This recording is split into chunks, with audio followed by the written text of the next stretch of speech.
Hello बच्चों, I hope so science one की preparation बहुत अच्छी चल रही होगी। आज आपके लिए काफ़ी इंपॉर्टेंट क्वेश्चंस लेकर आया हूँ। कौन से वाले क्वेश्चन? 5 मार्क्स वाले क्वेश्चंस। इस वीडियो में मैं चैप्टर नंबर 1 से लेकर 5 तक 5 मार्क के जो एक्सपेक्टेड क्वेश्चंस है वो डिस्कस करूँगा। जहाँ पर ज़रूरत होगी उन क्वेश्चंस को एक्सप्लेन भी करूँगा, कुछ क्वेश्चंस आपको टेलीग्राम पर फॉरवर्ड भी करूँगा।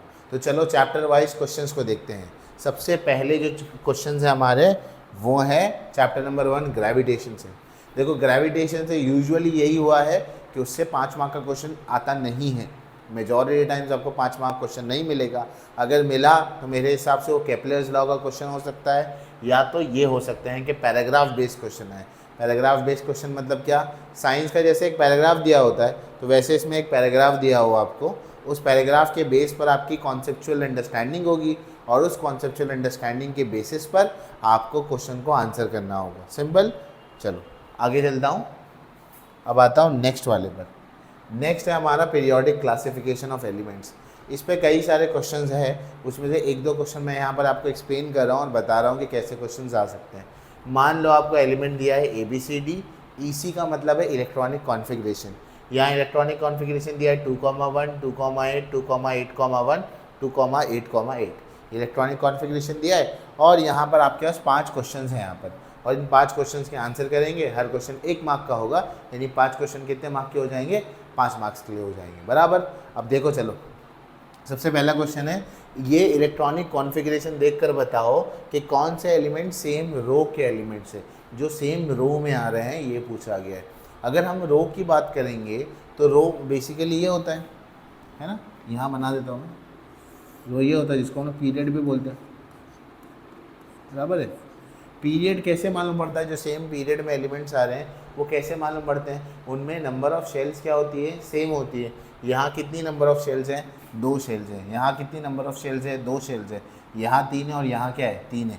तो ये दोनों सेम पीरियड के हो गए। AB और CD क्या हो गया? दोनों सेम पीरियड के हो गए। समझ में आ गई बात? यानी कि यहाँ भी 2 शेल्स है और यहाँ कितनी शेल्स है? 3 शेल्स है।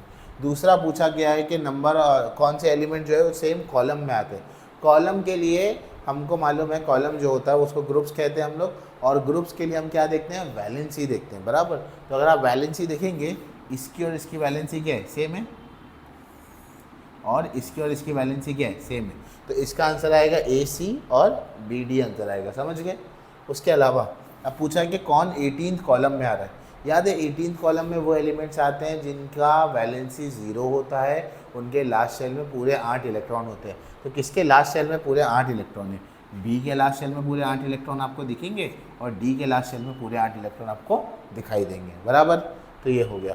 Which is more reactive, A और C? A और C में ज़्यादा रिएक्टिव कौन है? अब ये थोड़ा सा ट्रिकी क्वेश्चन हो जाता है। A और C में, क्योंकि आप देखेंगे तो लास्ट में दोनों के लास्ट शेल में तो 1-1 इलेक्ट्रॉन है।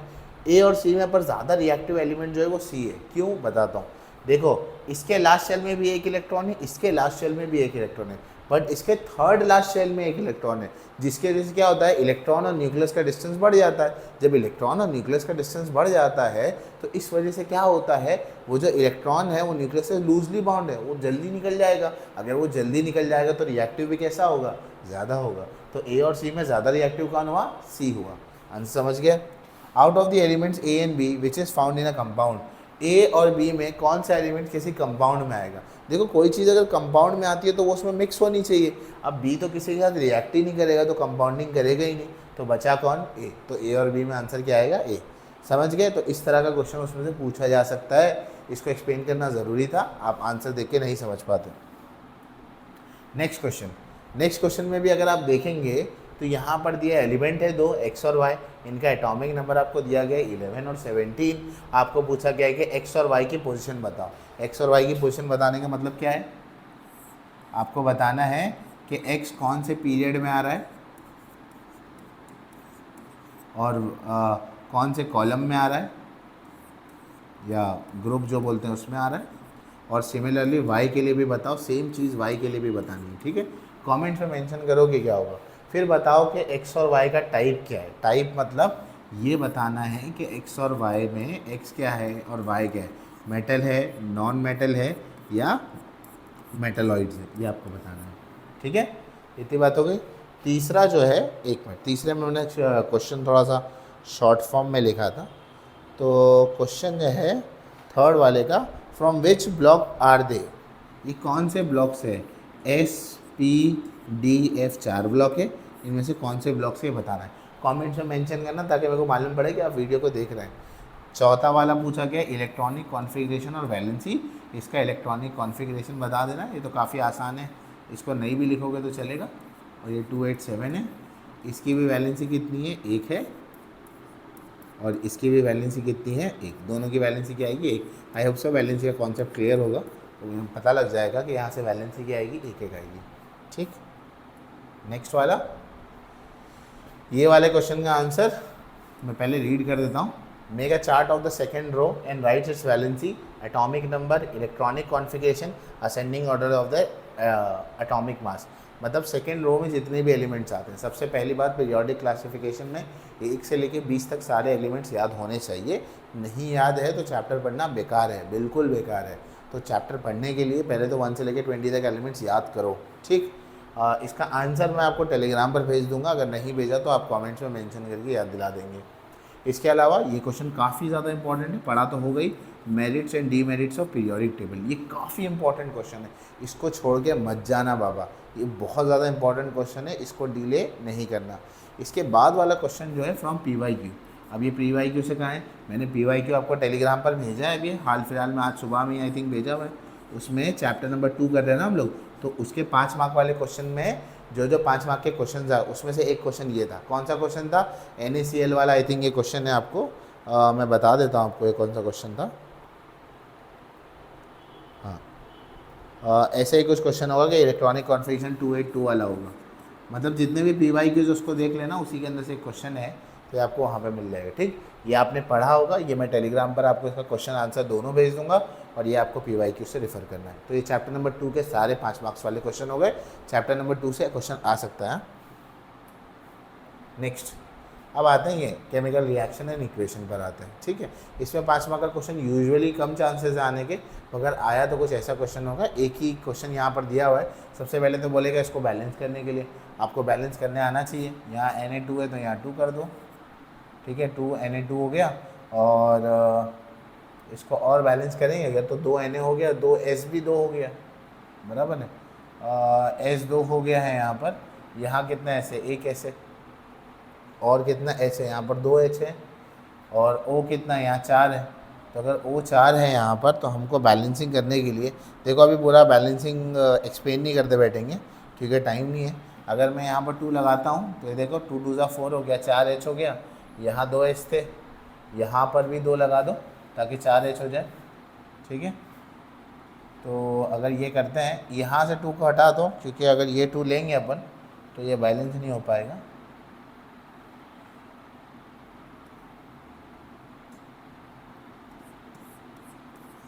ये Na2SO4 रखो, 2 Na है, 2 Na है, सल्फ़र यहाँ पर 1 है, ऑक्सीजन 4 है, और 2 6 ऑक्सीजन है। तो 4 ऑक्सीजन ये हो गया, और 2 ये 6 हो गए। 4 हाइड्रोजन थे, 4 हाइड्रोजन वहाँ भी तो है, ये आ गया। और यहाँ पर कितना हाइड्रोजन है? 2 हाइड्रोजन है ना यहाँ पर, तो ये 2 हाइड्रोजन यहाँ भी है, और ये 2 हाइड्रोजन यहाँ भी है, बराबर बैलेंस हो गया। इस हिसाब से आपकी बैलेंसिंग कंप्लीट हो गई। ठीक है, आप बोल रहा है कि right the name of reactant and product. Reactant और प्रोडक्ट का नाम लिखो। ये क्या है? सोडियम हाइड्रोक्साइड है, ये क्या है? सल्फ्यूरिक एसिड है, ये क्या है? सोडियम सल्फेट है, और ये क्या है? वाटर है। ये तो मालूम ही होगा। ठीक, तो ये लिखने के बाद अब आगे का जो क्वेश्चन है हमारा, लिस्ट ऑफ एलिमेंट्स क्या क्या है इसके अंदर बोलेगा। लिस्ट ऑफ एलिमेंट्स क्या है इसमें? सोडियम है, ऑक्सीजन है, हाइड्रोजन है, सल्फर है, ये लिखना है। ठीक है, number of atoms in reactant and product, तो ये आपने वो रिएक्शन देखा तो उसमें लिखना है। मतलब एक टेबल बनाएंगे आप, उसके अंदर आप लिखेंगे कि Na है, O है, H है, S है, रिएक्टेंट का साइड होगा, और यहाँ पर किसका साइड होगा? प्रोडक्ट का साइड होगा। अब Na यहाँ पर कितने हैं? 2 है, तो यहाँ पे Na 2 आएगा। ठीक है, यहाँ पर भी Na कितने हो गए? 2। पहले अनबैलेंस में लिखना, सॉरी, अनबैलेंस में जैसे कि यहाँ पर Na 1 था, तो Na को 1 ही लिखना। लास्ट में एक्चुअली बैलेंस करना था उसको, मैंने पहले ही बैलेंस कर दिया। तो Na 1 था, और प्रोडक्ट साइड पे कितना है? 2। तो ऐसे लिखना है, सिंपल है, लिख लोगे ना। ठीक, उसके बाद ये क्वेश्चन भी काफ़ी इंपॉर्टेंट है, ये MCQ में भी आ सकता है। Oxidation means losing of electron, oxidation में लूज होता है इलेक्ट्रॉन, तो रिडक्शन में क्या होगा, गेन ऑफ इलेक्ट्रॉन होगा। ठीक है, तो ये मिलाकर सब आपके ये क्वेश्चन बन सकता है 5 मार्क के लिए। तो ऐसा कोई क्वेश्चन आपको आ सकता है। अब इसके अलावा इसके अंदर एक क्वेश्चन और है, देखो ये वाला क्वेश्चन मैंने डिस्कस नहीं किया, फ्रॉम टेक्स्ट बुक वाला। ये कौन सा क्वेश्चन है मैं बताता हूँ। देखो ये क्वेश्चन काफ़ी इंपॉर्टेंट है आपके लिए।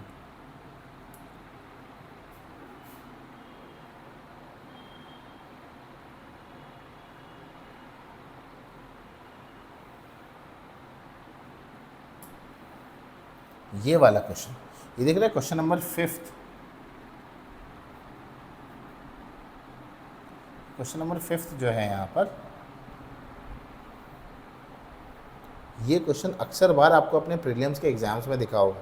टेक्स्ट बुक का पेज नंबर 45 पर ये क्वेश्चन है। ये काफ़ी ज़्यादा इंपॉर्टेंट क्वेश्चन है, तो ज़रा ध्यान से। ठीक है, इस पर क्या पूछ सकता है, प्रोसेस का नाम क्या है, क्या हो रहा है इसके अंदर, एनोड और कैथोड का रिएक्शन लिखो। तो ये काफ़ी बार आया, तो इसको छोड़ना मत, काफ़ी इंपॉर्टेंट है, पेज नंबर 45 पर। ठीक है, चलो, तो ये होने के बाद अब आगे बढ़ते हैं इसी में।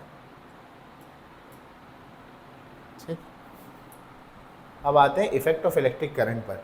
इलेक्ट्रिक करंट के अंदर electric motor, electric generator, AC DC सब कुछ काफ़ी इंपॉर्टेंट है, बहुत ज़्यादा इंपॉर्टेंट है, इसको छोड़ के बिल्कुल नहीं जाना।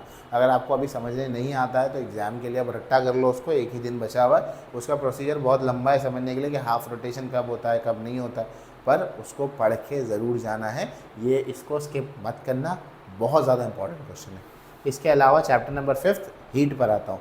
हीट के अंदर जितने भी ग्राफ वाले क्वेश्चन हैं, अगर आप टेक्स्ट बुक पर जाएंगे, मैं आपको फिर से टेक्स्ट बुक पर ले जाऊँ एक बार।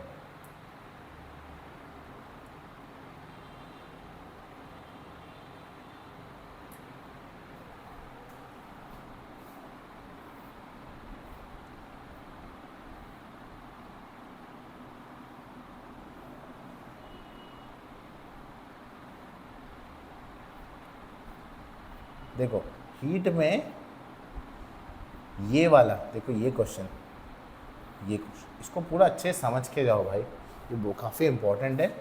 ये एक हो गया। दूसरा हीट के अंदर और क्वेश्चन जो है ग्राफ वाले, ये वाला क्वेश्चन होप्स अपैरेटस से रिलेटेड क्वेश्चन, ये वाला क्वेश्चन एक्वाटिक एनिमल, जितने भी ग्राफ से रिलेटेड क्वेश्चन है भाई मेहरबानी करके उसको देख कर जाना।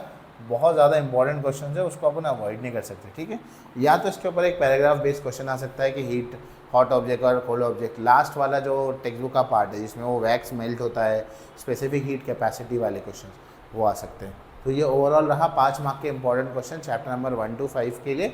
अगर वीडियो अच्छा लगा है तो कमेंट सेक्शन में मेंशन करो कि हाँ सर अच्छा लगा है, और आगे के 5 चैप्टर्स बताओ। क्योंकि अगर मैं लास्ट में बोल रहा हूँ, तो अगर लास्ट में बोल रहा हूँ तो बच्चा लास्ट तक देखा होगा तभी बोलेगा। अगर आपने नहीं देखा है तो इतनी मेहनत करके आगे का वीडियो लाने का फ़ायदा नहीं है। एटलीस्ट इस वीडियो पर कम से कम 2000 व्यूज़ होने चाहिए, तब मैं आगे का वीडियो आपके साथ शेयर कर पाऊँगा। Till then keep working hard, all the best.